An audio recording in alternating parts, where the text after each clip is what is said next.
Voilà, bonjour les amis. J'espère que vous n'êtes pas fâchés. Là, il y a quelques passages de Marc où je passe assez vite, hein, parce que de toute façon, il n'y a quand même pas grand-chose à dire. On ne va pas passer 3 heures sur 2 versets. Donc, voilà, j'espère que vous n'êtes pas frustrés, hein, mais je n'ai quand même pas inventé quelque chose alors qu'il n'y a pas grand-chose à dire. Hein. Voilà, c'est ça. Et d'ailleurs, aujourd'hui, on devait aussi faire un commentaire sur l'évangile de Marc, mais au chapitre 16. Et pour moi, le chapitre 16 est un chapitre un peu fake, comme on dit aujourd'hui. C'est-à-dire que c'est un ajout tardif à l'évangile de Marc. Et quand on dit tardif, c'est vraiment tardif. C'est-à-dire que probablement, c'est un ajout qui a été fait même après Jean, hein, donc plutôt dans les années 150. Parce qu'en effet, bon, chez Marc, vous voyez, l'évangile à la fin, c'est Marie-Madeleine qui découvre le tombeau vide, voilà. Et là, on a rajouté un dernier chapitre en disant que voilà, Jésus était apparu, mais en fait, Marc, il n'a pas écrit ça, d'accord.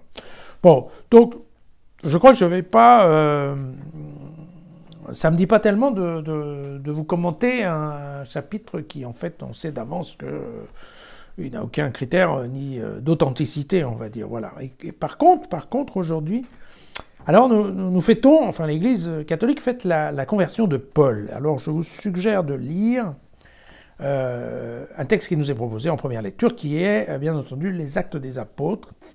Et il y avait d'autres trucs au choix, mais j'ai choisi plutôt le dernier, qui est donc les Actes des Apôtres au chapitre 22, les versets 3 à 16, qui correspond en fait à une confession. C'est Paul qui raconte sa vie, son aventure.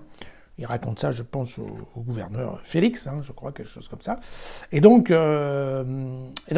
Donc, je vous lis les Actes des Apôtres, et puis on en parlera après. N'oublions pas, attention, hein, les Actes des Apôtres, hein, juste petit rappel avant qu'on démarre. En fait, c'est la deuxième moitié de l'évangile de Luc, d'accord ? Luc était compagnon de Paul. Ils ont pas mal voyagé ensemble, mais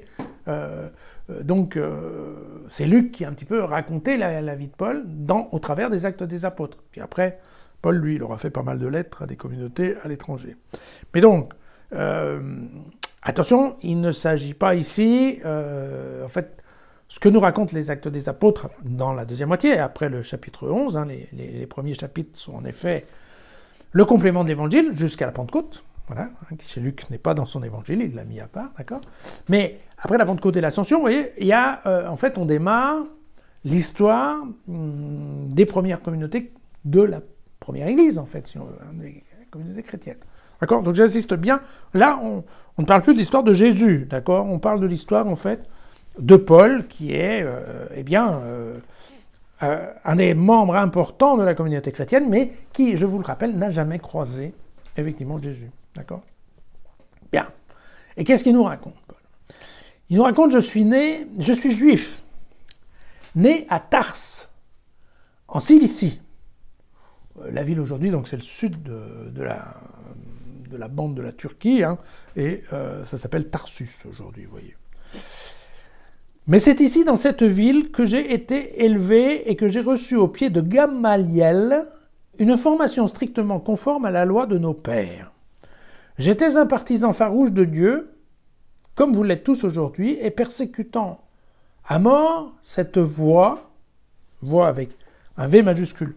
Dans les Actes des Apôtres, ce qu'on appelle la voie, en fait, ce sont les chrétiens. D'accord ? Et donc là, en fait, comprenez ce que Paul nous dit, hein, qu'en fait, il persécutait les chrétiens. Au départ, il a commencé comme ça, étant un juif qui persécutait les chrétiens. Donc j'étais partisan farouche de Dieu, et persécutant à mort cette voie, j'ai fait enchaîner et jeter en prison des hommes et des femmes.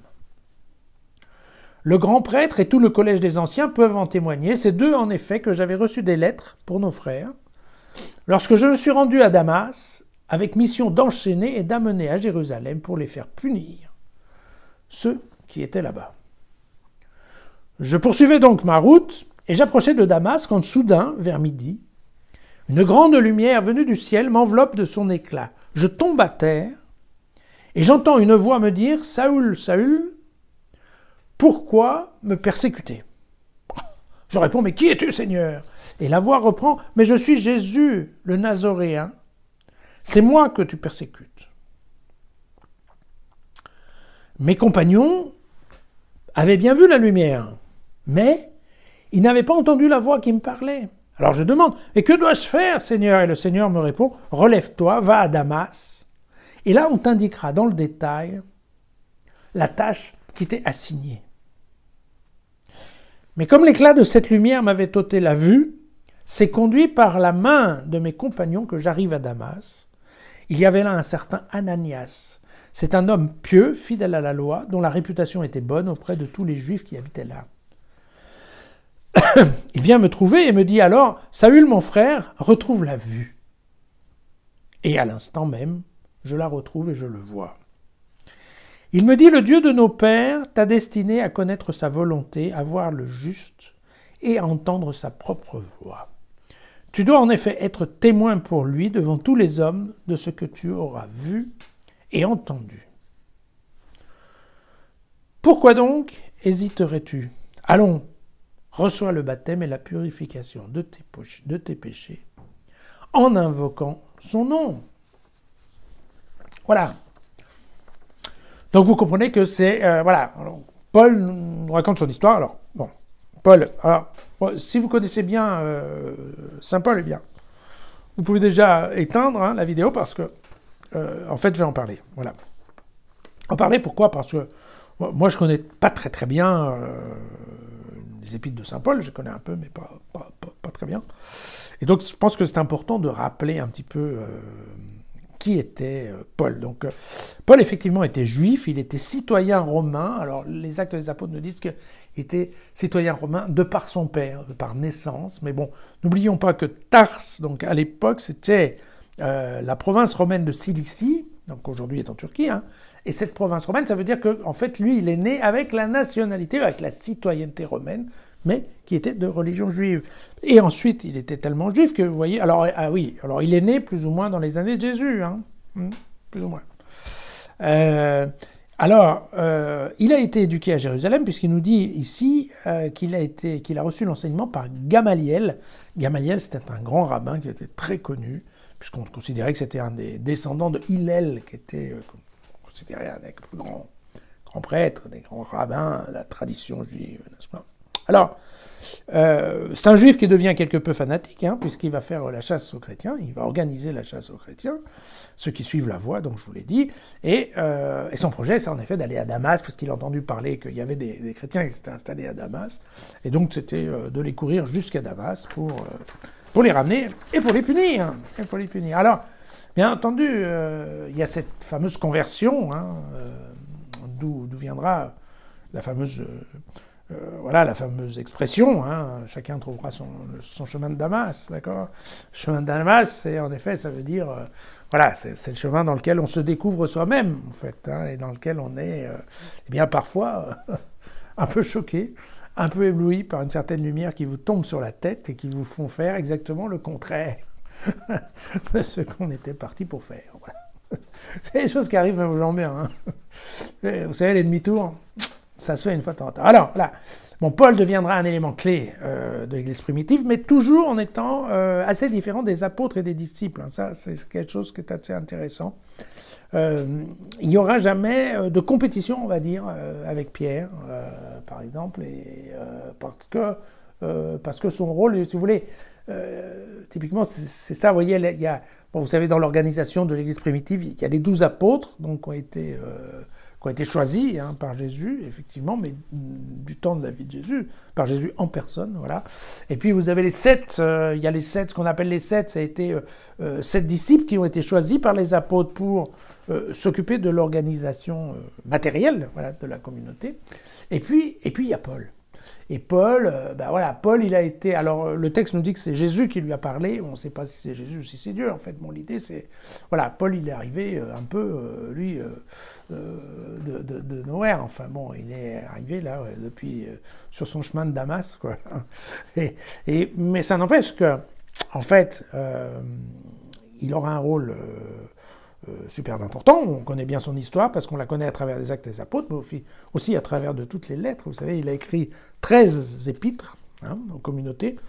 Au moins 7 ont été reconnus historiquement vrais, hein, donc il n'y a pas tellement de doute là-dessus. Et en fait, on peut dire quasiment que voilà, Paul était... alors, pour faire la différence avec les apôtres, qui étaient en effet les patrons, hein, on dira les managers, eh bien lui, Paul aura plutôt un rôle d'ambassadeur en chef de la communauté, et il fera tout pour que se crée le plus de communautés possible, et ensuite il va être celui qui va effectivement coordonner l'action de ces communautés un petit peu dans différents pays, et faire en sorte qu'on ne perde pas trop la trame qu'avait donnée Jésus. Voilà, c'est ça l'idée. C'est à ça que servent les épîtres, en fait. Dans ces épîtres, Paul reprend quand il y a besoin, ou réexplique un certain nombre, ou essaye de faire comprendre un petit peu. Ben voilà, Jésus, quand il était là, qu'est-ce qu'il a dit, qu'est-ce qu'il a fait, et comment il faut qu'on intègre ça dans notre dans notre tête de chrétiens, et de chrétiens qui n'ont pas connu Jésus. Hein, voilà, donc ça sera un petit peu ce rapport à une certaine...